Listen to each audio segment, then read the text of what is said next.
যাই হোক, এই ভাই আমাদের গ্রামের, তো এই ভাই দৃষ্টি প্রতিবন্ধী। তো এই ভাই অনেক সুন্দর সুন্দর সূরা কেরাত জানে, যা সে শুনে শুনে মুখস্থ করছে, চোখে দেখে নয়। দৃষ্টি প্রতিবন্ধী যেহেতু, তো ভাইয়ের মুখ দিয়ে আজকে আমরা একটা সূরা শুনবো। তো দেখি কেমন বলতে পারে ভাই। তো ভাই আমাদের একটা সূরা উপহার দেন আপনি। ইনশাআল্লাহ। আসসালামু আলাইকুম ওয়া রাহমাতুল্লাহি ওয়া বারাকাতুহু। ওয়া আলাইকুম আসসালাম ওয়া রাহমাতুল্লাহি ওয়া বারাকাতুহু। আমার নাম মোহাম্মদ রহিমুল ইসলাম।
আমার অনেক ভালো লাগছে। যদি আপনাদের কাছে ভালো লাগে, আপনাদের টাইম লাইনে একটু শেয়ার করে দিবেন, সবাইকে দেখার একটু সুযোগ করে দিবেন।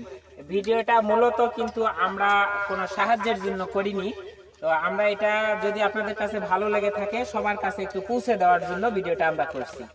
তো সবাই ভালো থাকবেন, সবাই এই ভাইয়ের জন্য একটু দোয়া রাখবেন।